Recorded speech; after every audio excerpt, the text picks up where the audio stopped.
Standing in the wake of this train wreck, my heart is beating faster in my chest. This depression terrifies me. When I'm awake, it's like these thoughts, they paralyze me. I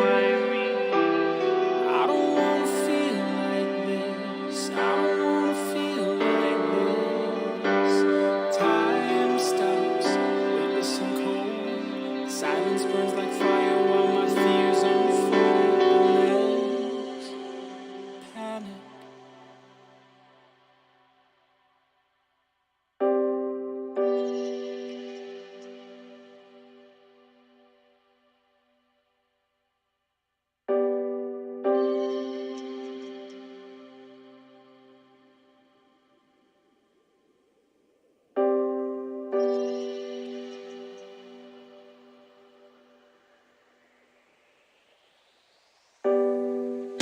Tooth to my cheek, too hard to speak without you.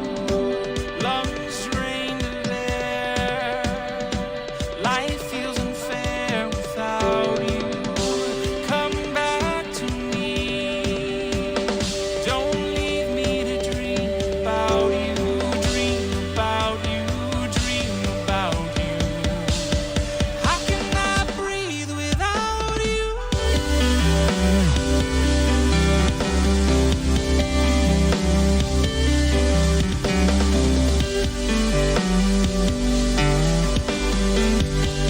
How can I breathe without you?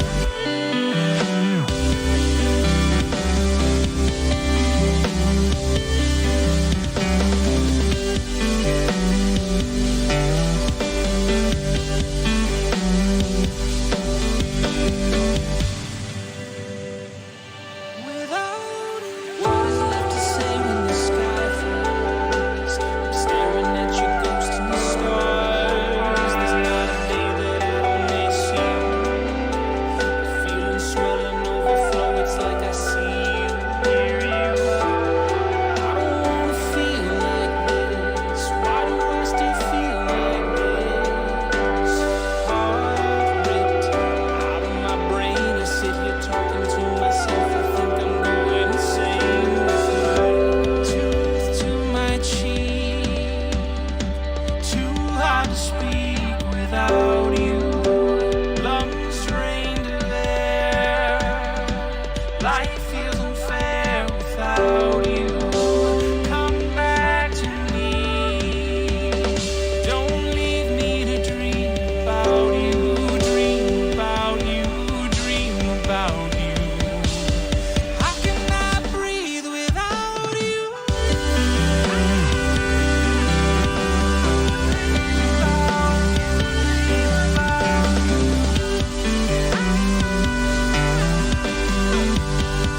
How can I breathe without you?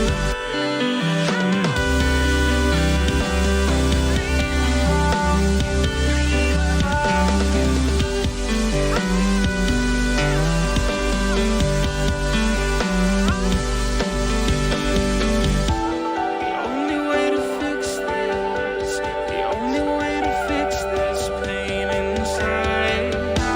The only way to fix this is a deep breath in as you say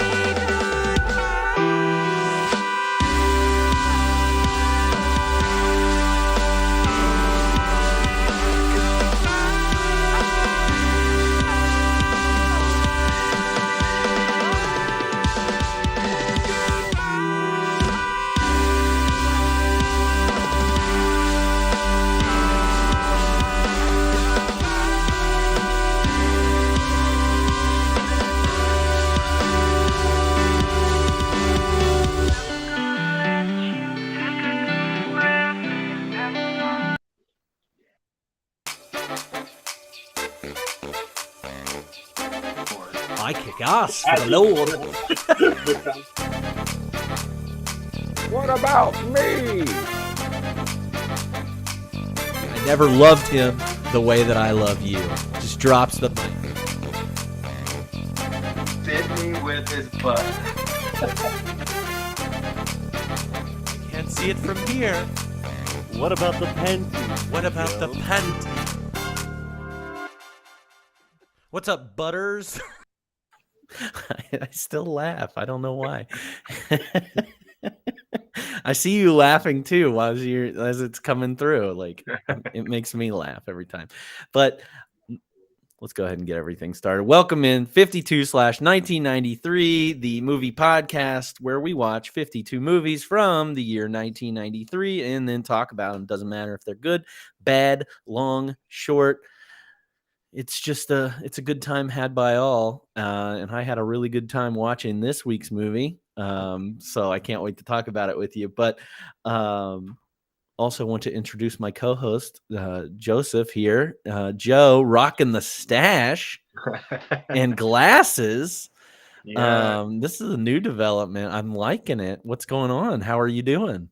I'm good. I'm good. The stash was kind of an accident earlier this week, and I just kind of been sticking with it past And couple days. how does it become an accident? Like you just Well, my electric razor was, set to the wrong level? well, no, it was about to die, and I was worried it was gonna like cut off like in the middle of it. So Mhm. I just kind of did like a quick trim up and kept the stash because I usually do everything and stash last. And so I haven't gotten back around to cutting it off yet. So Just keep that's where we're going at. with it, man. I want a big bushy bushy Some mustache stash. for you. Yeah, that's what I want for you. I wish I had the guts to do it. But I hate it, but thank you. you hate it? Yeah, it's just I mean, it's you not my look like favorite. you're gonna bomb something. Or you look like you're got a restraining order against you or something. But Yeah, I love it. I think you look good. you like restraining order, Joe. I love restraining order Joe personally. It's my favorite form that It's you've my taken. favorite. No, but let's go ahead and thanks for being here, either with your glasses, with your stash. Thanks for watching this movie with me and talking about this.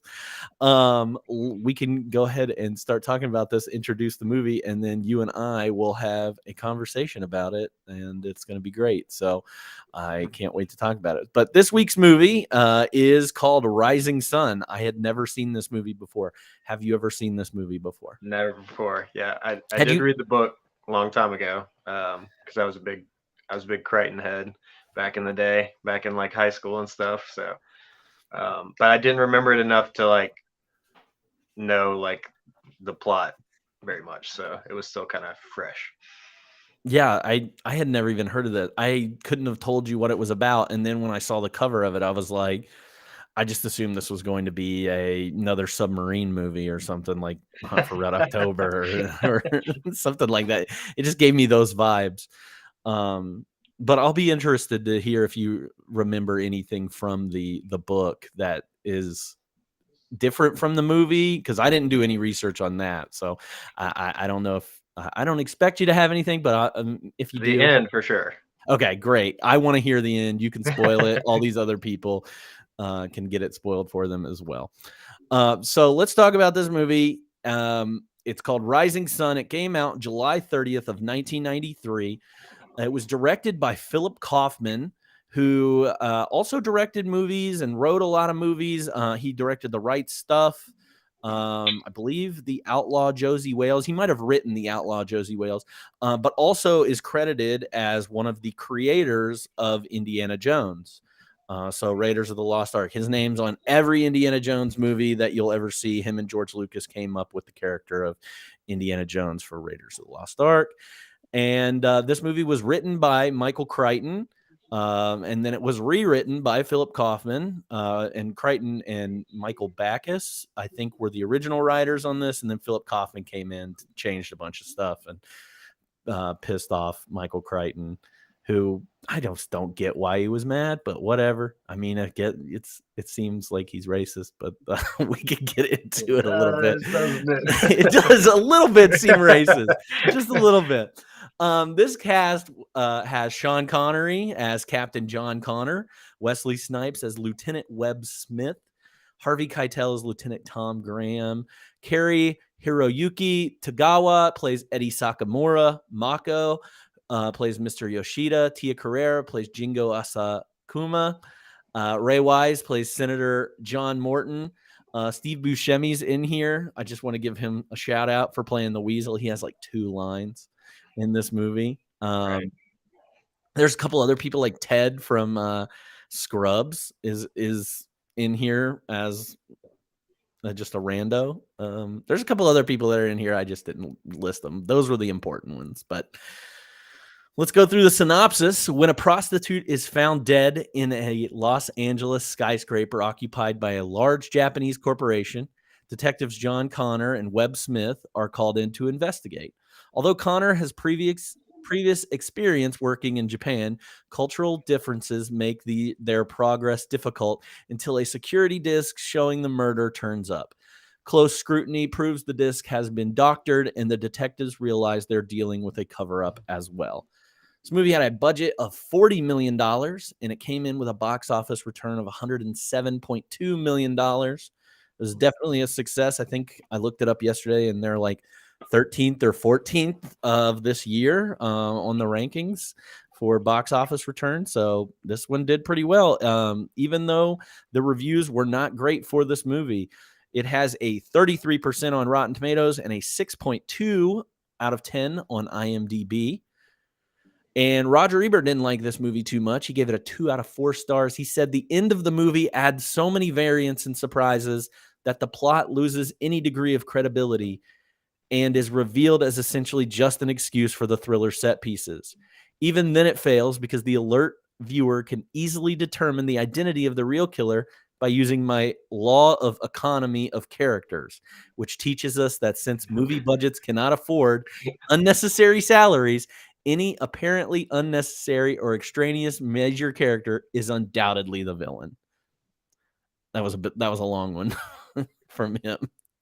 And then Hal Henson from the Washington Post actually gave it a good review. He said, "This treacherous, uncertain, yet strangely familiar terrain is the perfect setting for a thriller, and Kaufman, working alongside a talented cinematographer and production designer, turns it into a sensuous, velvety labyrinth of deception. Even for those who, like Connor, know the rules and procedures of the game as the Japanese play it, the footing is slippery. But for Webb, who's a good cop, but new at his post, it's baffling, and without Connor to guide him, he would fall into the first open manhole." So, Okay. what did you think? Give me your initial thoughts on this movie. It was mid, as the kids say these days. That's right. I mean, I think there's definitely a lot of truth to what Ebert said about it being pretty obvious. They were trying to throw in like a lot of obscurities and like things to make you look this way, but it seemed kind of obvious, like, and predictable what was going on the whole time. I I did love that. I did get thrown a little bit at the end because it seemed like they were like, "Nope, not that guy, this guy." Yeah, And which I think that was an addition by Kaufman. Okay. So maybe that was just another effort of his to like try to make it less predictable. But I mean, it seems like we have a pattern of this year. Like Sliver, they changed the ending of that movie completely, and that's probably the one I would compare it to this year the most is Sliver. Except, I mean, both movies made me laugh pretty hard. This movie made me laugh so hard. But you know, for similar reasons. yeah, I mean, it's pretty terrible. I mean, the movie is not good, but Yeah. And mid is a good way to say it, because like even the acting in this movie is just not up to par of the people that are in it. Like there are some scenes when Wesley Snipes is doing like I mean, he's fine. He's a cop and he's doing well. And then he just reads some lines and I'm like, what are you doing? Like it doesn't come off natural at all. Yeah. Same thing with Connery. Like this guy's been doing acting. He's been acting for 40 years at this point, and just like I hated everything Sean Connery said. I was not a fan of Connery at I all. thought he was so bad.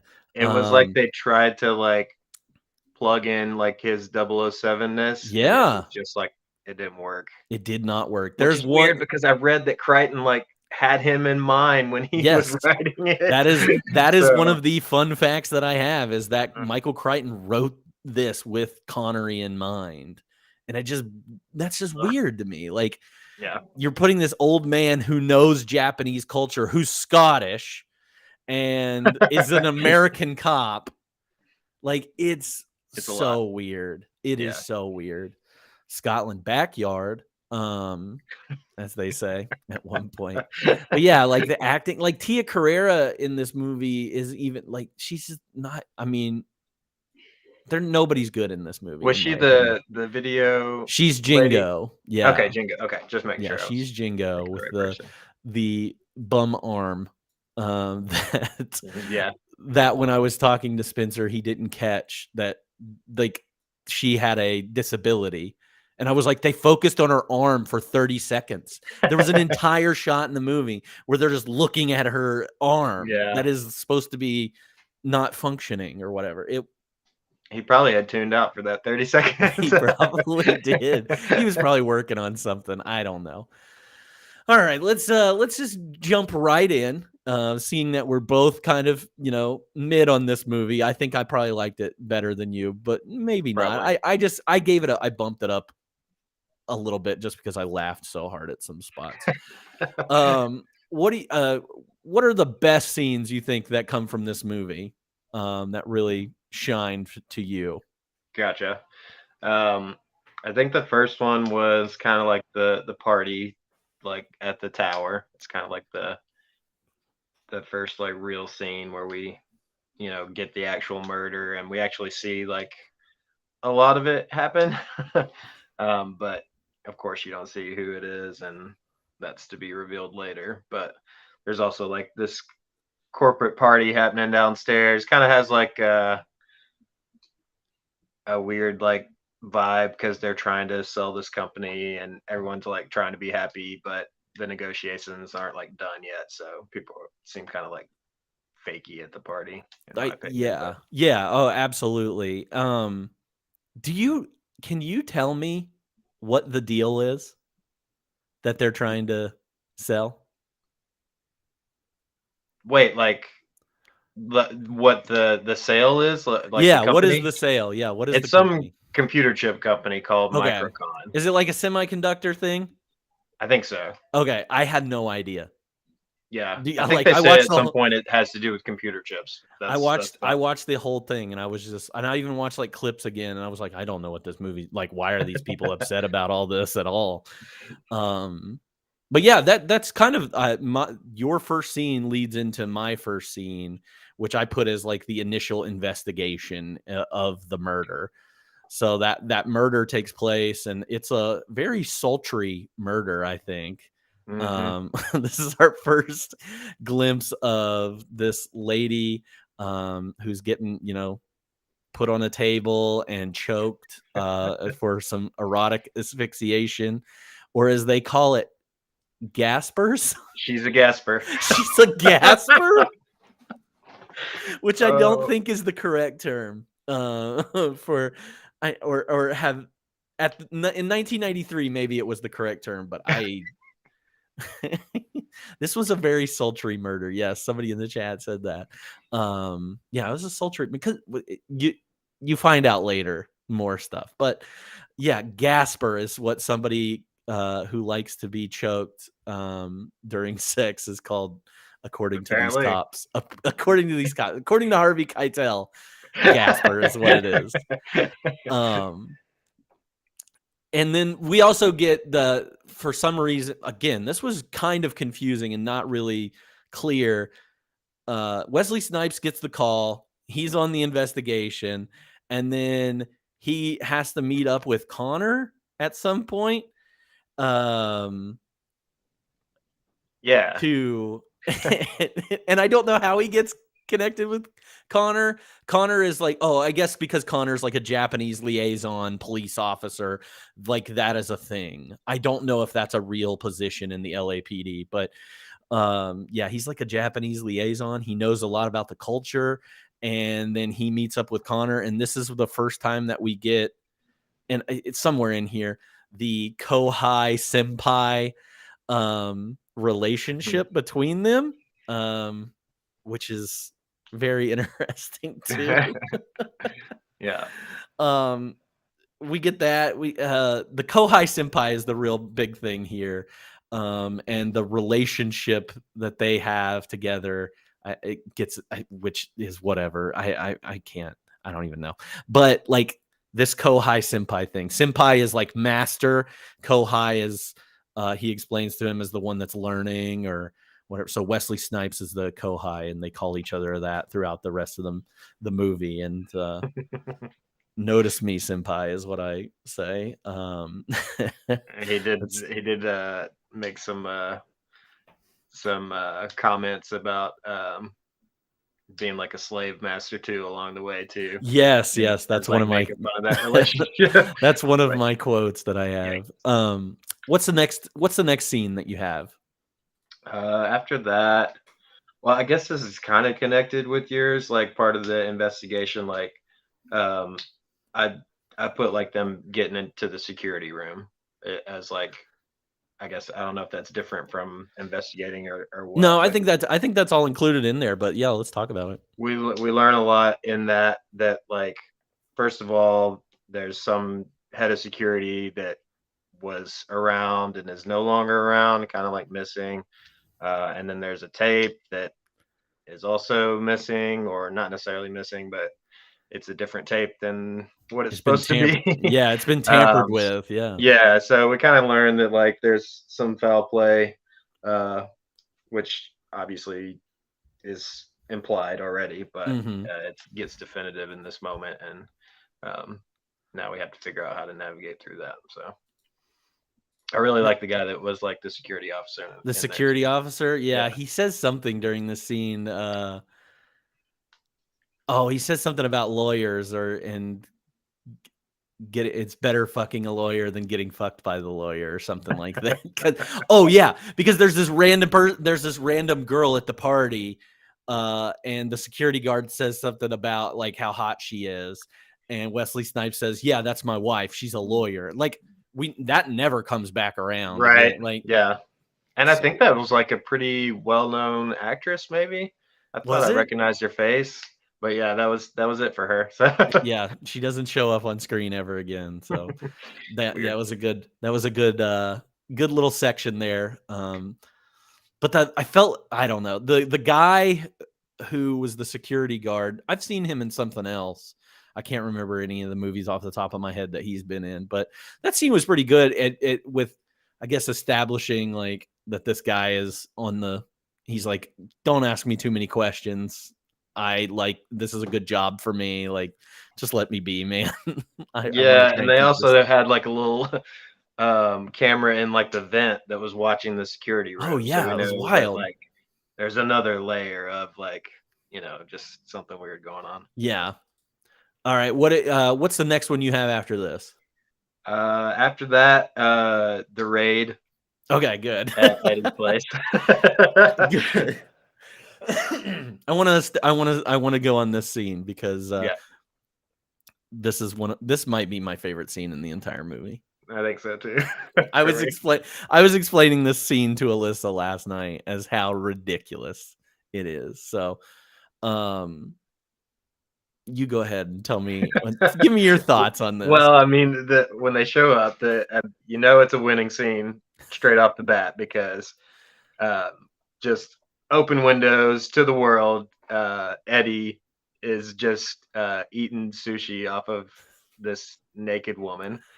And there's another naked woman kind of just like there at his beck and call. So yeah, sexy off the bat. Don't miss out on the thing that he does with the second woman, which is he pours himself a cup of sake. Oh yeah. He dips her nipple in it.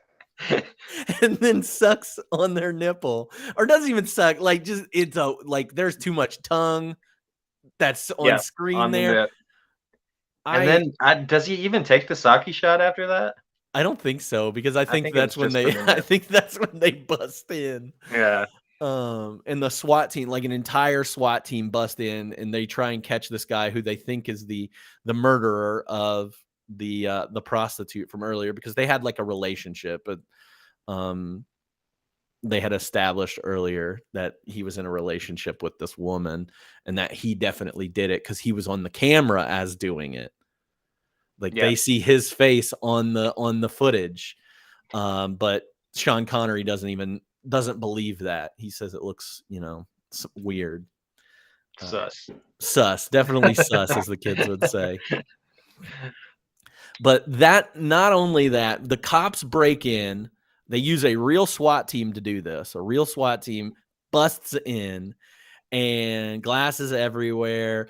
Eddie hightails it. Now he's wearing traditional Japanese underwear, and so you see his little ass cheeks running, running away from the cops, and eventually he gets chased down in a car accident, and is presumed dead. And so case closed. Movie over. We're like 40 minutes into this thing. So Right. Yeah. Is there, what else am I missing from this scene besides them busting in and Yeah, it the was naked just girls? And it was disappointing to see the SWAT team not catch the guy, like, all right, y'all are supposed to be like stacked up they're on everywhere all entrances and exits. Like, how's this guy get to his car and zoom out of there? But with no clothes on. it's the movies. Yeah. I mean, it is the movies. You're right. So also, the and this is spoiler alert, my like WTF moment, but the other girl that had the sake on her nip like jumps on Wesley Snipes' back during all of this and just like piggyback rides him around for the rest of the raid, like till It's they the get back best. outside. And the start of that is so great, because she says, or he says, it's okay, we're the police. Or no, he says, I'm a police officer. And she jumps up, she goes, you're a piece of shit. And then jumps on top of his Jumps on back. his back. And she's apparently like trying to kick him in the nuts from like Yes. behind and stuff. And yeah. So that was like mainly what we saw happening during the raid, not actually like the police trying to catch the guy, just a piggyback ride. So you're that a was piece fun. of shit. I rewatched this scene earlier today. It was great. Definitely my favorite. Yeah. What's next? What's your next one? Let's see. After that, I mean, there's like little pieces revealed of the plot here and there, like as these mystery kind of movies go. But the next scene for me was like when we find out Eddie's alive again. That's we're on the same wavelength here. That's exactly what I've got. Eddie's still alive. Webb He's goes in to your apartment. Yeah, he's in your apartment. He's talking to your daughter. You think he's a murderer and a bad guy, but it turns out they've figured out that he is not the murderer, and that they used technology to replace his face on the videos, which is the technology is great. Oh, it was so good. But they find Eddie alive, and then during this scene, like he tells Webb, he's like, "Oh, you would sacrifice your life or you sacrifice your life for me," and that just, I guess, yeah, because humbles his partner shows up. Graham, the one played by Harvey Keitel, shows up and is like trying to get him to turn Eddie over. Apparently, Graham somehow is involved and knows that Eddie's in there, and he's like trying to get him to turn him over and like threatening him using his family and stuff like that. And Eddie's on the other side of the door and like hears it all. It's like, oh wow, thank you so much for like risking your family for me. and then Harvey Keitel leaves, and they decide that they're going to escape because like the Japanese people show up to get Eddie. I think they know that Eddie's there. Everyone knows Eddie's there. Everybody knows Eddie's there for some reason. And so they make a dash to escape. Well, Connor leaves earlier, I guess, than the others. And does like the Vulcan nerve pinch on Harvey. Is that in the scene where he does like the Harvey Keitel and like makes him pass out? He goes like full 007 here, like in the most nonsensical way. He like leaves the apartment, manages to like get into the car before Harvey Keitel gets back to it, and like does his little nerve pinch to both of them or whatever. Then he like comes back and like takes out the Japanese guys that are trying to get in the apartment, and basically just like, all right, we're clear, and when now we can get out of here. Yeah. Cuts the power during all that too. Like it was like, it's pretty impressive. Yeah. The thing that I did not like about this scene, and it made me mad because, and I'll explain why, but like Eddie leaves and goes to face those guys, and then just gets chopped down, you know? yeah, I didn't understand that. I didn't either. I'm hoping, And I don't think that's how it went in the book either. I feel like I didn't look up this part, but I feel like if memory serves me, he was like tortured at some point. Oh, That's how he see, died. now that makes it, I mean, obviously I don't want people to get tortured, but like that makes that scene a little bit better. Like it makes like they actually capture Eddie and like torture him. I don't know. That makes more sense to me than this, like, oh, you would risk your life for me? I'm going to go risk my life for you guys so you can get away. And it doesn't do anything. But They don't care about serve no purpose other than the they don't care confrontation. about the cops. They only care about you, Eddie. Like that was not good. Yeah, I hated that. That was not good at all. The dumbest thing, and it served literally no purpose. Like It did. It's not like he was distracting them so they could get out the back. Like, you know, Webb is like right behind him, basically like trying to chase him down. So they didn't get away or anything. He's just in for a fight after laying low this whole time. All of a sudden, your soul is mine. Yes, this was the fight scenes in this too were pretty horrible. Yeah. But you know, it was before Mortal Kombat. It was before Blade, so I try to give. Yeah. And also Sean Connery is terrible in a fight scene. Those Those fight scenes were very reminiscent of like watching Steven Seagal films. His later Steven Seagal, where he's just like flipping people, like the people are voluntarily flipping for him, and it's super obvious. That's the best way to describe old man Sean Connery fighting people in this. Old man Sean. What's your next scene? After that, I just had one final scene when they got the original disc and they brought it to the conference room and for like the climatic showing of the reveal of that. Yeah, I had a little bit before. I attached the beginning part of that before this happens, where they fax over the pictures of the real killer to the senator who thinks that he has killed this girl, but actually turns out he didn't kill her. She was just unconscious, and he choked her to unconsciousness and didn't kill her. And she just like she wanted. Yeah. Just like she wanted. She's a gasper. And she's a gasper. And then somebody else came in and killed this girl, which is revealed in the scene that you're talking about when they show the footage, which I was still confused about because they don't really. This guy just starts running.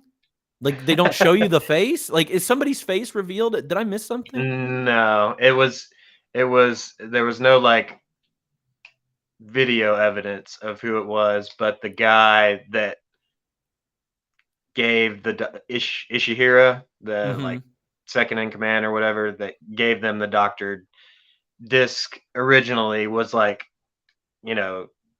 Japanese culture, like he was caught telling a lie or whatever, so he had to apologize, and he like revealed that it was Richmond, like as he's taking off out of the room. Yeah. So again, we're just taking his word for it at this point, based on Japanese honor, even though you've already violated that. Yeah.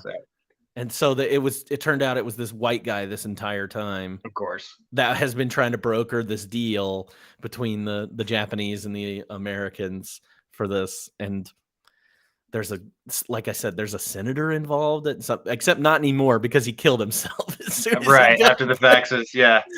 Which is super messed up of Sean Connery and Webb's character to fax that over to him, and then that guy's just like, they know that he's not the killer, and they're like, nah, we're gonna ruin this guy's career anyway.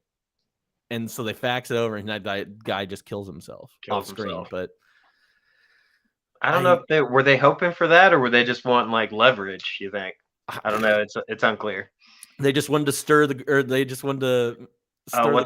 Or I can't. Yeah.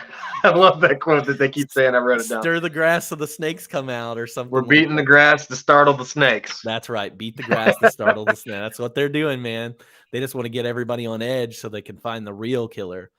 Which they do, and I guess it's still ambiguous at the end, but they chase down that white guy. They have a fight scene in between. They don't chase him down, but they chase him. Yeah. And then there's a fight scene, a terrible fight scene. Yeah. And which Sean Connery says, "Oh,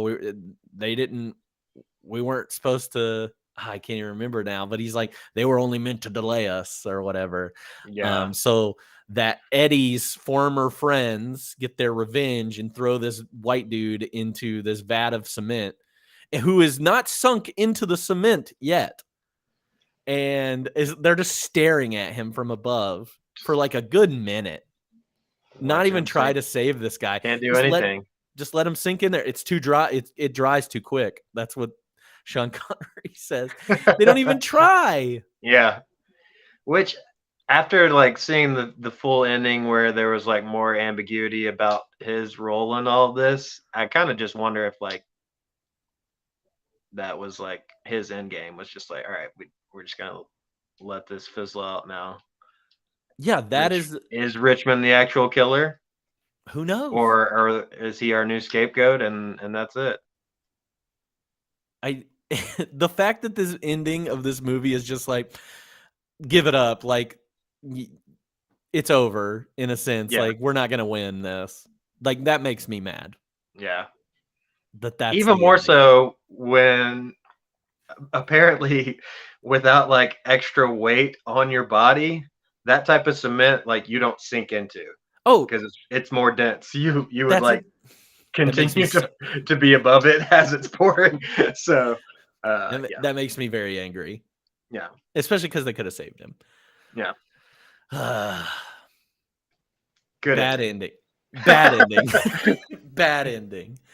And then and it leads to this whole like reveal that Jingo was the girl that Sean Connery was with in Japan, and that he screwed her over, and they're still like a weird relationship or something weird. But then she's like, no, Wesley Snipes, you get to fuck me.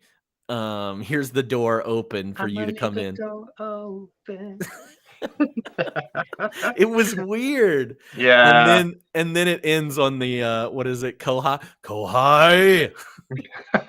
That's when it cuts to black. So I think we pretty much nailed the entire movie. And it's not written well at all. But there are some really funny parts in it that I would recommend a one-time viewing for somebody. I wish I like watched it with somebody. Like, I wish I watched it with you so we could laugh at the parts a little bit more. Yeah. Because I did. I laughed out loud several times in this movie. And that doesn't happen a lot when I'm by myself. But in this movie, I was just like holding over my hand over my mouth, laughing, gasping. I'm a gasper. You're a Gasper. Gasper the friendly choke. Yeah.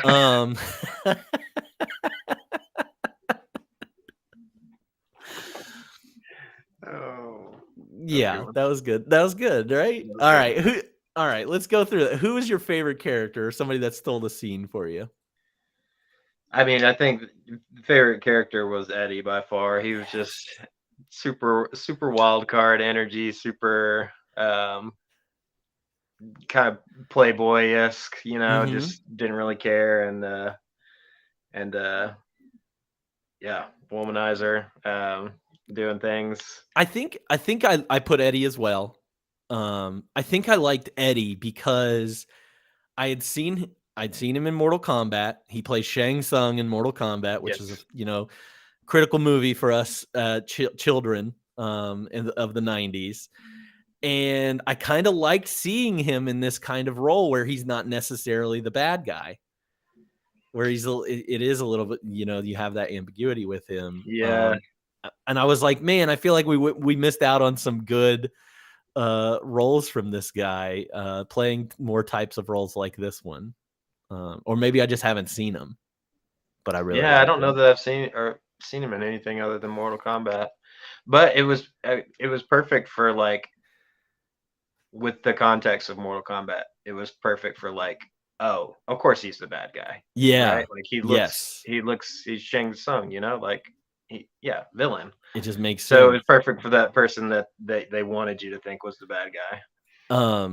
And then we didn't talk about this scene, but the very opening scene of this movie, which is also, I mean, I have it down as my best music moment. Do you have this opening scene as your best music moment? Obviously not. I don't. I don't recall. Okay, so the very opening scene of this movie makes you think that you're in a Western, a Japanese Western movie. Okay.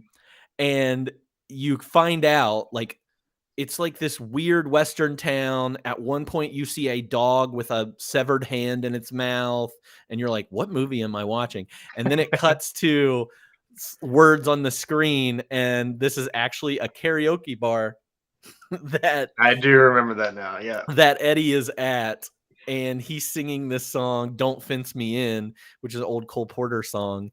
While this like weird Japanese Western is on the screen with it's wild. It threw me, and I was like, what the hell am I watching? What is happening? He has such a good little voice on him, singing this Cole Porter song. So definitely, if you have a chance, check out that scene. I forgot all about that scene because it was so like far removed from what the movie actually was. That threw me harder than anything, because I was like, Wesley Snipes this is a Western? Like, there are buildings on the and yeah, the dog with the severed hand. I was like, this is wild.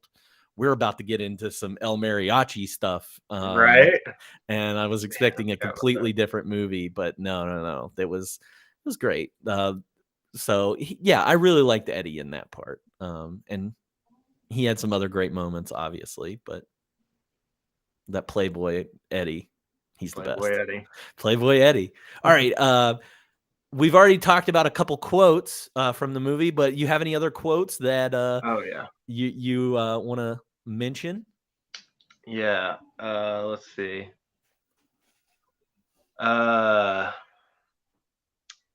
Graham at one point when he's offered sushi says, nah, if I got a craving for mercury, I'll eat a thermometer. I love that. That's funny. I like that. He had a couple good lines, and that couple one of zingers. Yeah, a lot of them were kind of like questionably racist. But oh yeah. But speaking of racist, at some point, I don't remember where. I think they're coming back from the Senators, visiting the Senator or something. But they're heading out to Webb's car, and some idiot white guy like it's hollers at him. Richmond. Huh? It's Bob Richmond that says it. Oh, Richmond is the one. Yeah. I didn't even remember it was him. He hollers at Wesley Snipes, and tells him he's ready to get his car or whatever, and Wesley Snipes like pops back up, and he's like, hey, wrong guy, wrong fucking century. And then he calls him a penguin-looking motherfucker, which I think just adds something really good to it. Wrong guy, wrong fucking century. No, that's good. I love that. Let's see. We already mentioned beating the grass to startle the snakes. At one point, Wesley Snipes also says, look, senpai, apple pie, whatever you want me to call you. We have a mercury. I thought that was cool. Yeah, that was good. The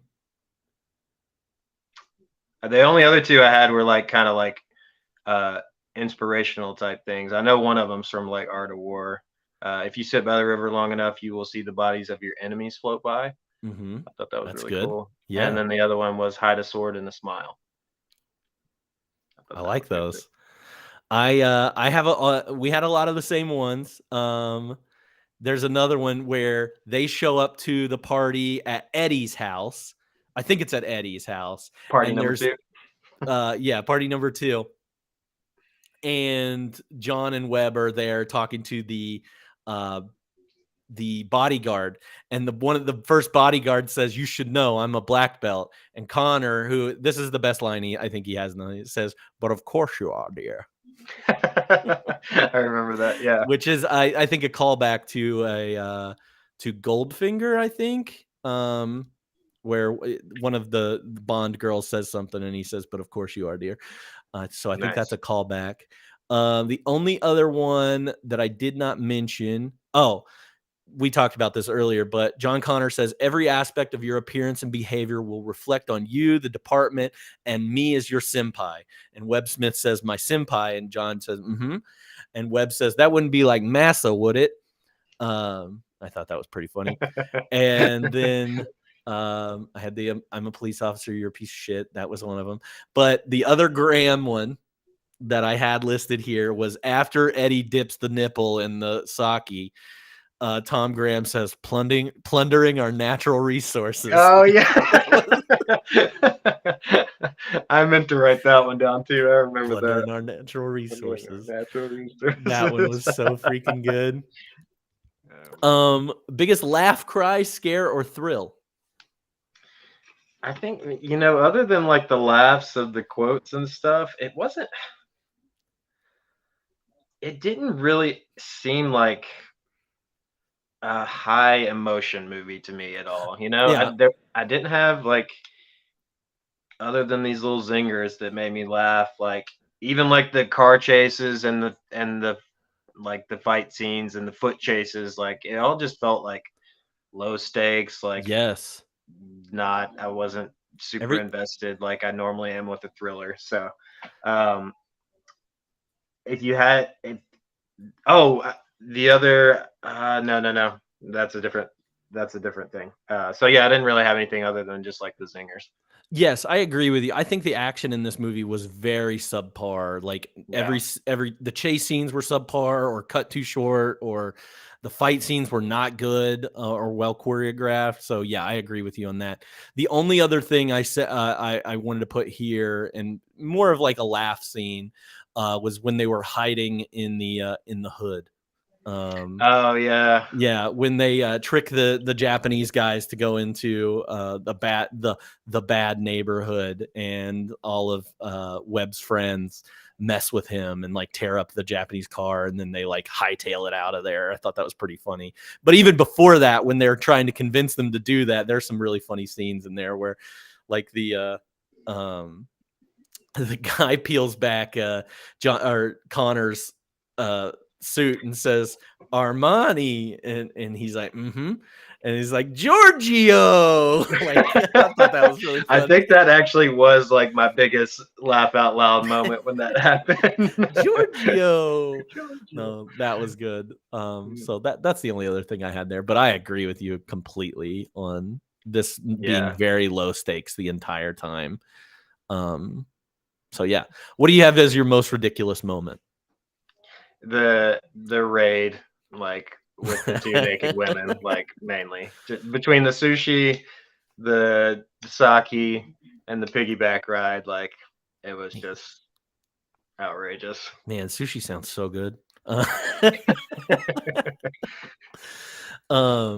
Yeah, I agree with you. That was also on my like biggest laugh, was the whole SWAT scene. Like it's just a ridiculous moment in the movie. The only other addition I'll put here is the technology. The 1993 technology where people are swapping faces on video and all this stuff. Like it seemed at the time, I bet it was like super interesting to people, but maybe from my 2023 eyes, like it just seems like too far-fetched even for that time period. Yeah, kind of. Well, or not far-fetched, but like I don't know. I don't know what I'm trying to say here they're with it. they're a little too advanced for their capabilities. Then Yeah.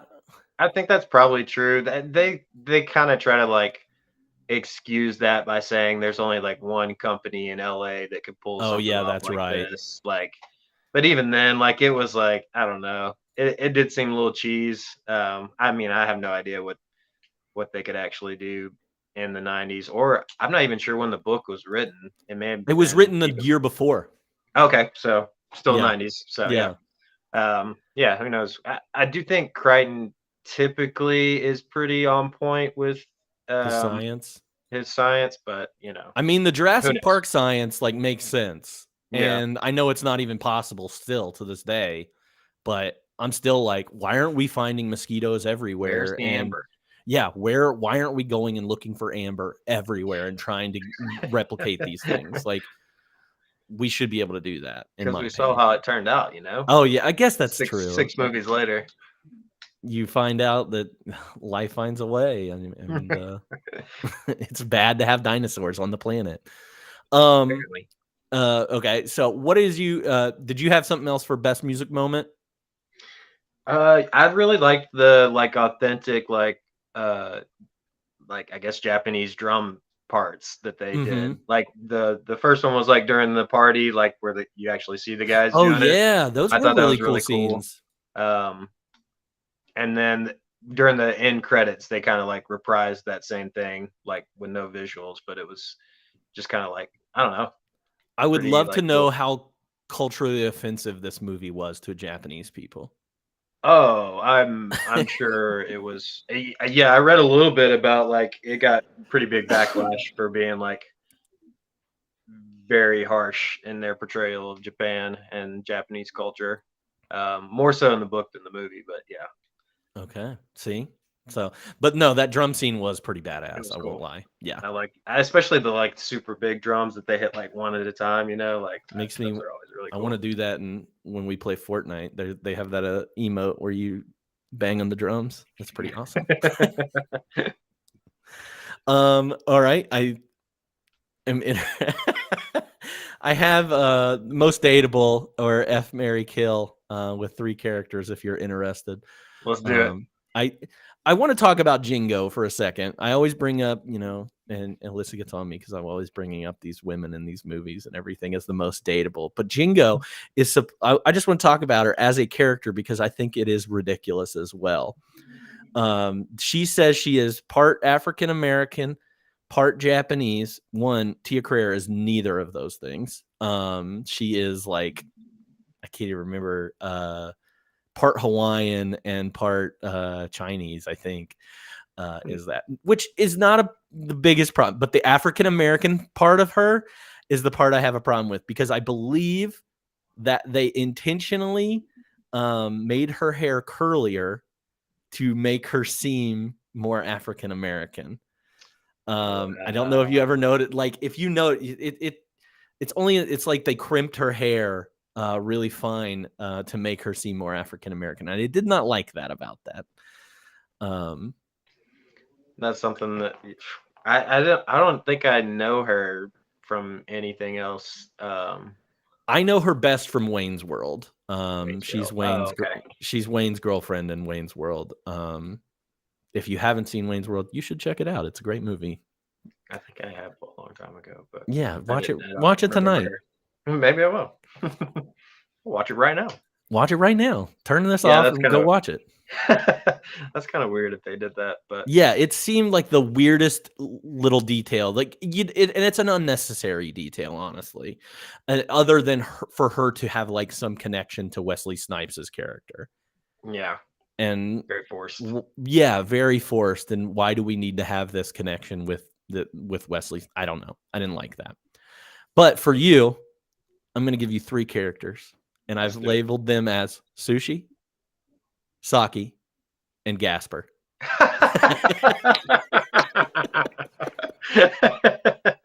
Oh, And they're not very memorable at all. yeah. I mean, we only get like significant screen time with one of them, right? Mm-hmm.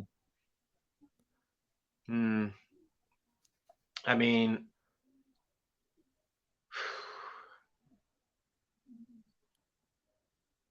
let's say.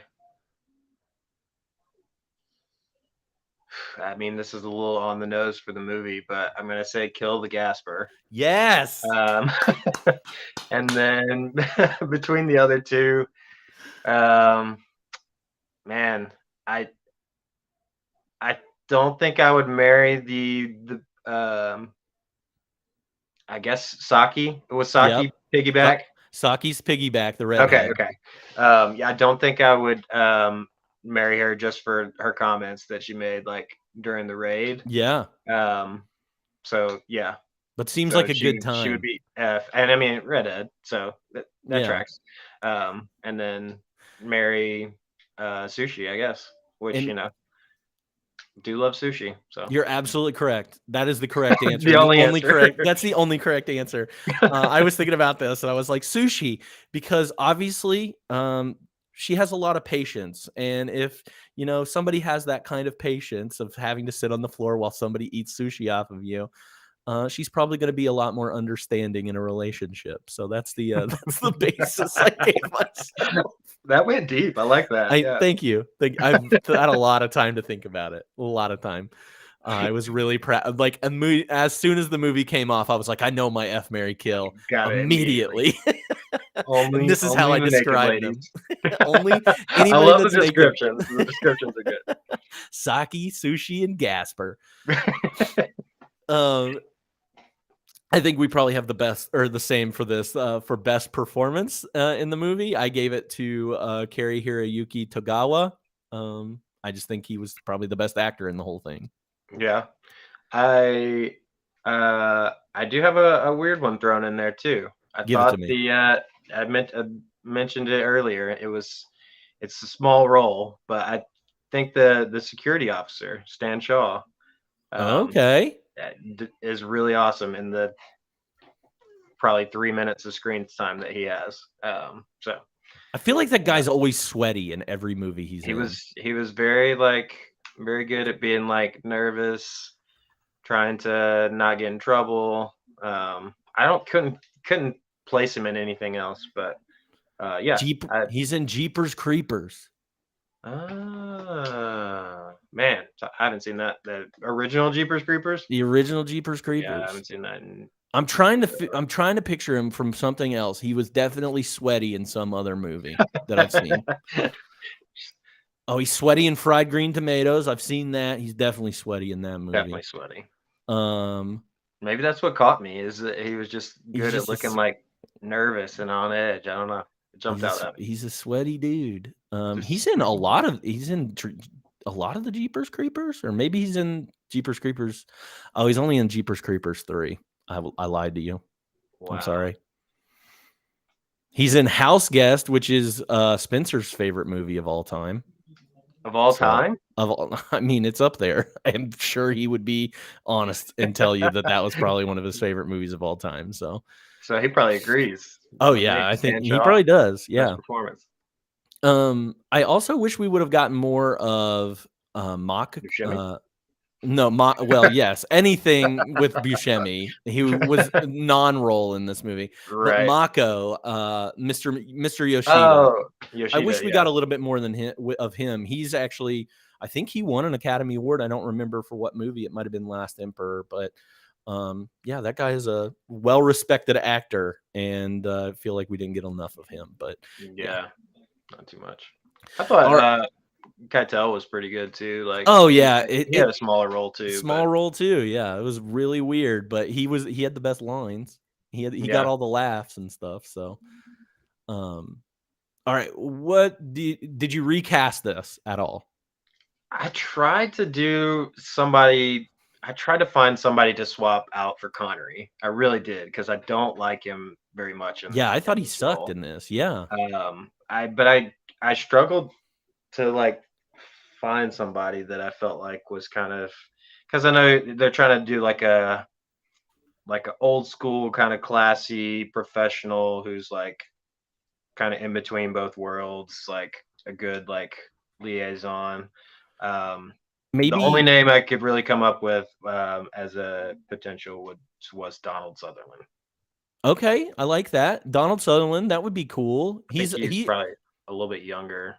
little bit, but I don't think the age matters there. The only other person I, as you were saying that, I did not cast Connery, although I would like to recast him. Hackman, Gene Hackman, another guy kind of like Yeah. Connery at this time. He might have been a little bit, too edgy for this, not as quiet. I like Donald Sutherland though. I feel like he had to be a little bit quiet.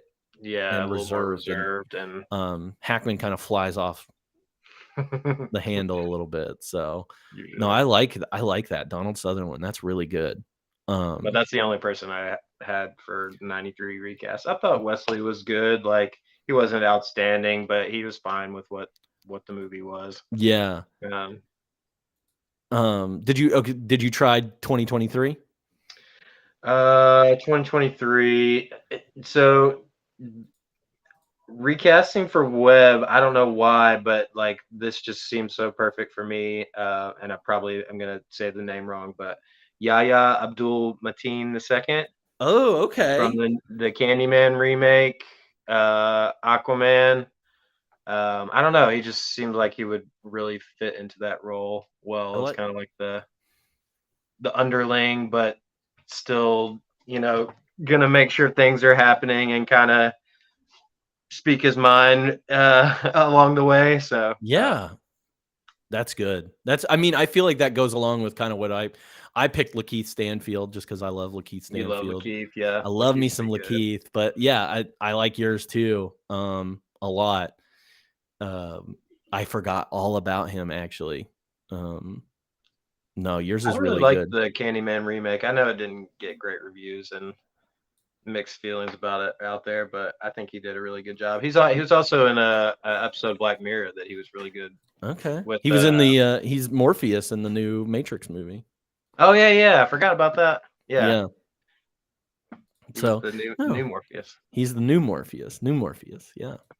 I replaced Connor with Denzel in this one. I put Denzel down and scratched it out. I was like, this guy does not need to be white or Scottish. I kind of agree. I think that Denzel would be awesome, but I don't know. There was so much like that I read about them getting one black actor cast. Of course, it would be different nowadays, but just like, I don't know. So I scratched it out. I put for John. I just went with like some safe old white guys. I put Liam Neeson and I also put Damian Lewis. Oh, okay. Band of Brothers. I thought he would be like a good little flair. Interesting. Has that quietness about him. Yeah. So. Okay. And those are the only people I recast. I actually kind of like Liam Neeson. Now that you've talked about it, he would be really good in this. That's a good one. You're good at this. Did you cast anybody else? Nope. So and this was part where I was like, all right, I want to try and find Asian actors, but then it was like, one thing I realized in my research is like, there's not a lot of Japanese American actors. There's a lot of Korean American actors. There's a lot of Chinese American actors. Taiwanese, all these things, and I could not find Japanese actors to do it. So I stretched on some of these, but for Jingo, I want to put Stephanie Sue in every movie ever. Oh yes. And I know you agree. I know you agree because she's wonderful. I want to see Joyride just because she's in it. She's not even the lead character, but I want to see it just because she's in it. She's awesome. And maybe you'll like this one for Eddie. I said Daniel Day Kim. Oh, yeah. Little Jin action. Yeah. I'm trying to think about if I've seen him in anything where he's kind of like crazy. I don't think I've seen him in much, actually. He was on that show. Yes, he's on the show. He's on The Good Doctor now. He was on Lost.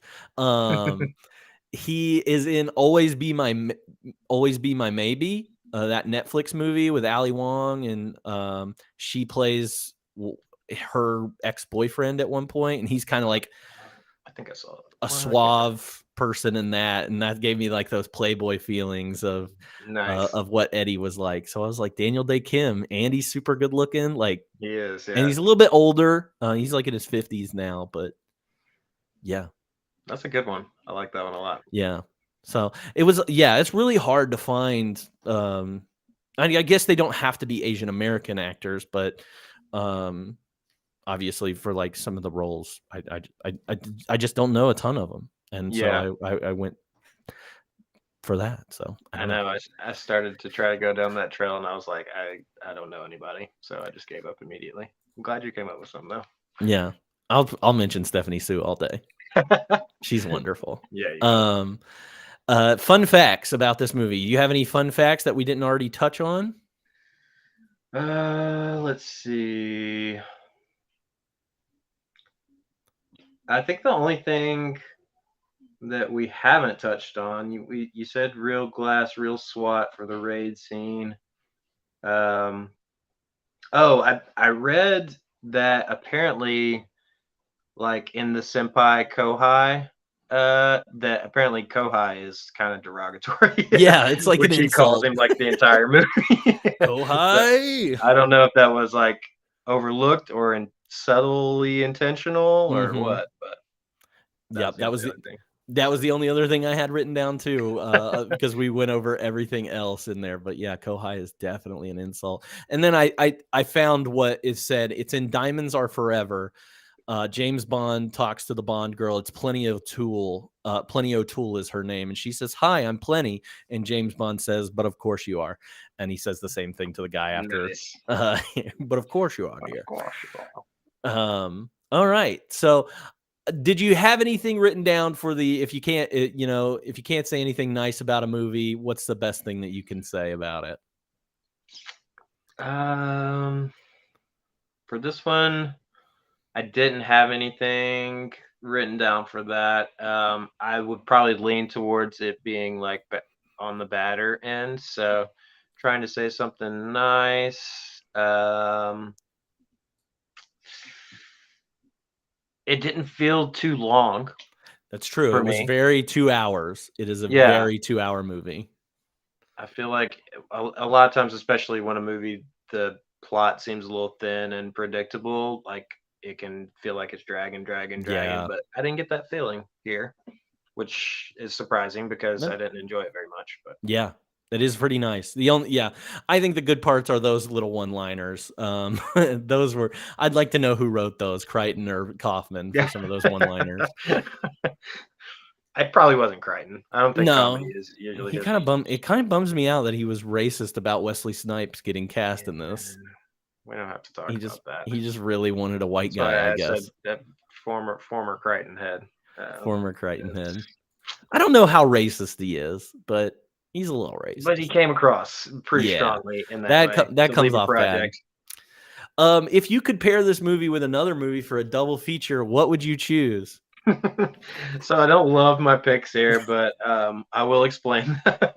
Please The first do. one is super obvious for one reason and one reason only: Die Hard.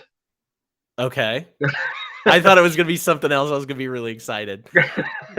Only because we've got Nakatomi Tower versus Nakamoto Tower.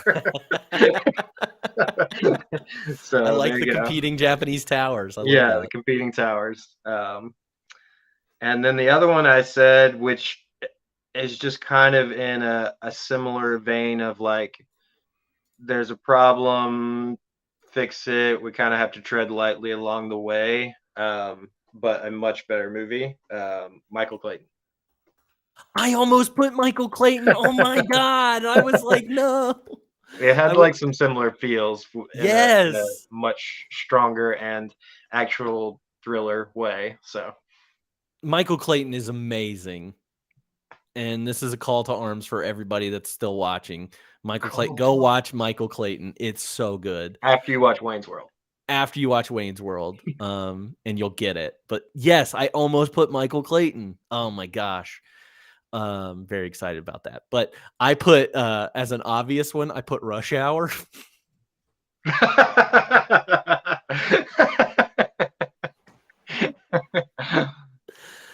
Mostly Nice.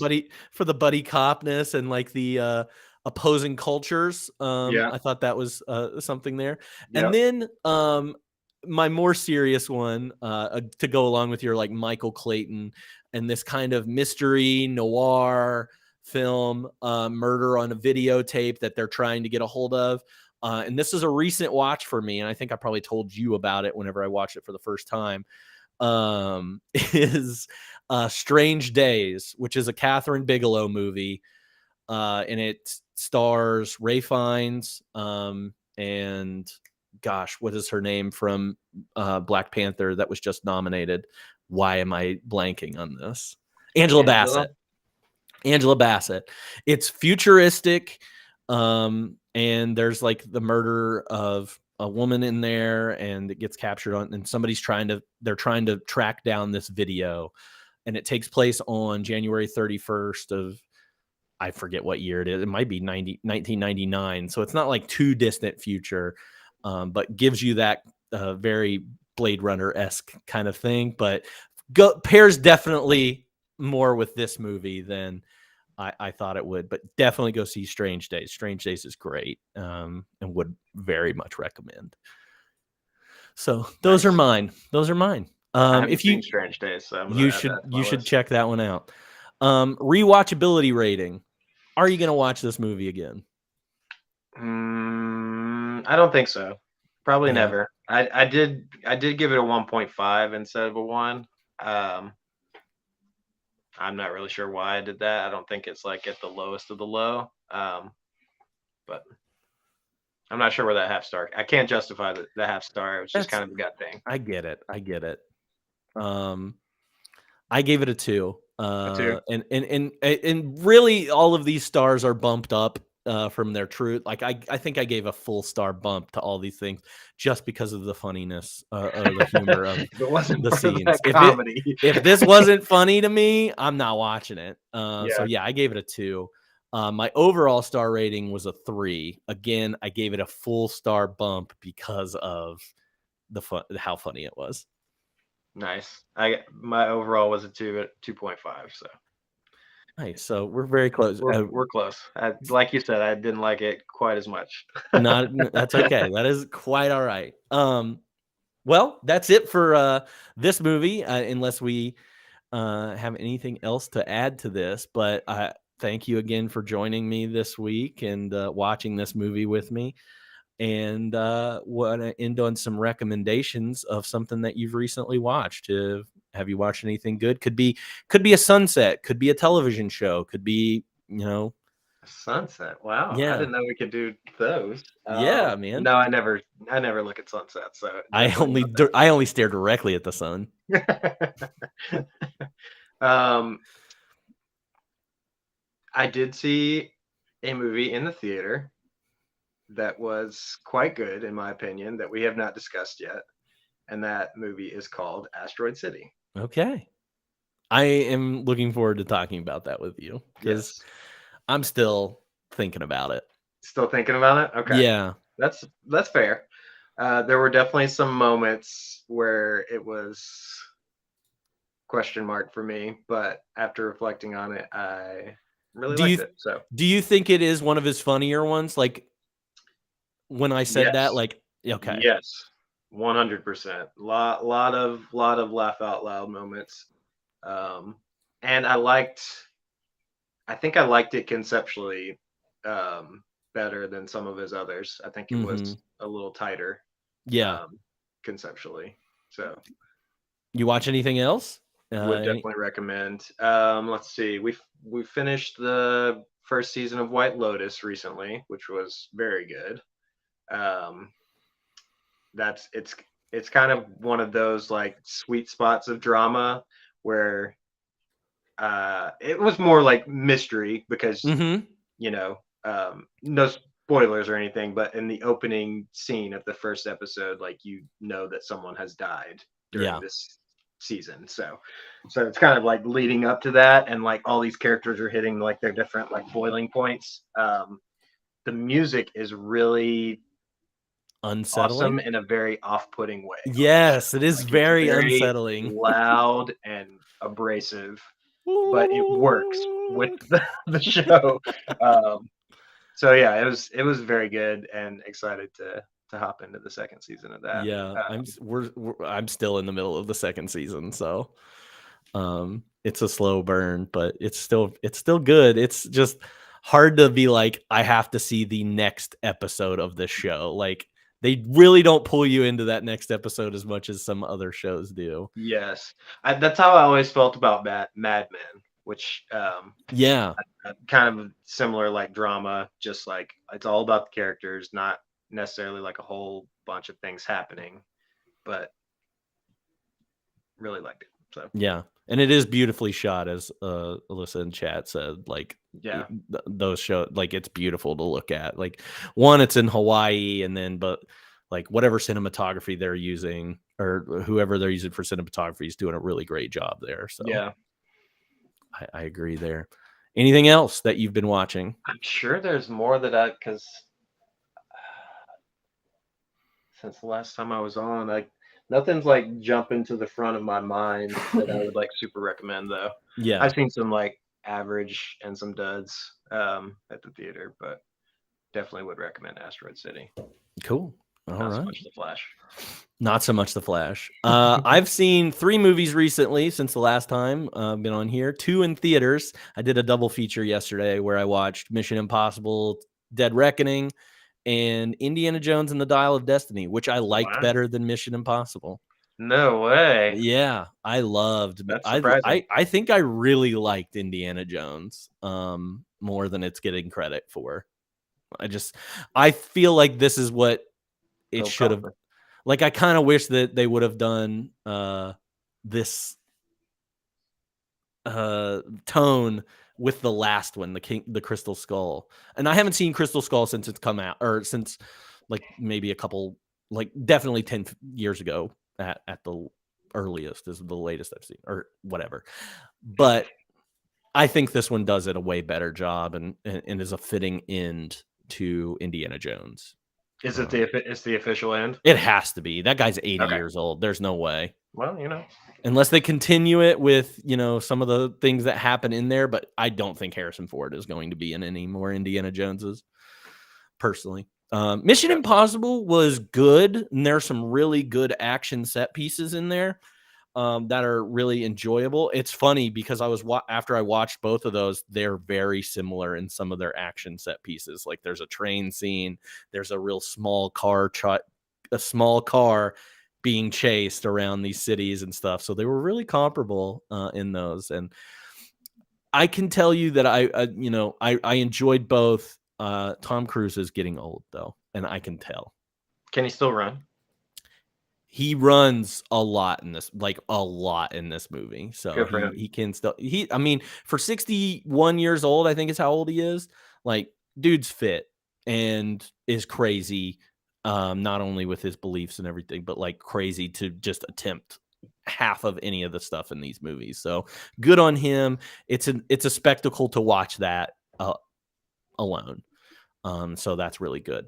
And then I watched one that I don't know if you've seen, but maybe you have because you're a Stanley Kubrick person. But I watched his first film, The Killing. Never seen it. It is a black and white movie from, I think, the either late 50s, early 60s.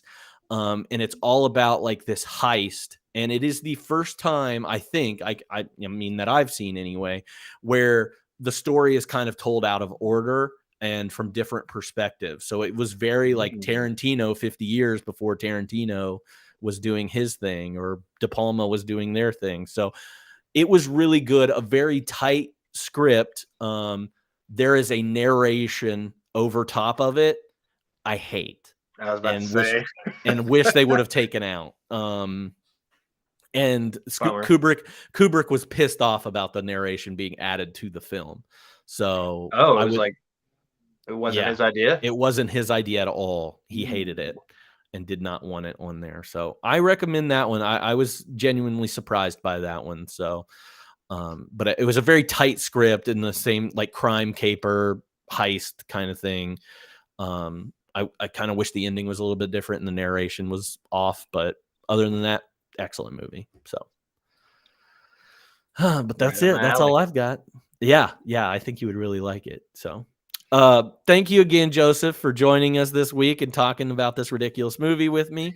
I'm gonna we're gonna talk about another ridiculous movie next week, but it's intentionally ridiculous as we're gonna be talking about Robin Hood Men in Tights, the Mel Brooks parody movie. A lot of laughs going to be in that one, and I look forward to watching that one. If you would like to watch that movie and join us next week to talk about it, please do so. It is streaming on Max, or HBO, formerly known as HBO Max. But join us next week as we talk about that one, and I look forward to doing that and being here with you all here on 52/1993. Go ahead. Can I ask one quick question before you Yes. go? I don't know if you said it or maybe I missed it. What's on your VCR this time behind you? Oh, that's Rising Sun. Oh, you have Rising Sun. I bought Weird. it. I bought it. Yeah, I found it in a half price books recently, and it was only $1. And I was like, I'm grabbing this. This For is $1, exactly what I was seeing. So yeah, there's been Nice. tons of boobs and stuff on the back screen The back whole there. time. Yeah, the whole time, and nobody's noticed. So Couldn't even see, man. that's it. So, all right, man. Well, I had a good time. Always do. Always do. And I'll talk to you next time. We'll see ya. Next time.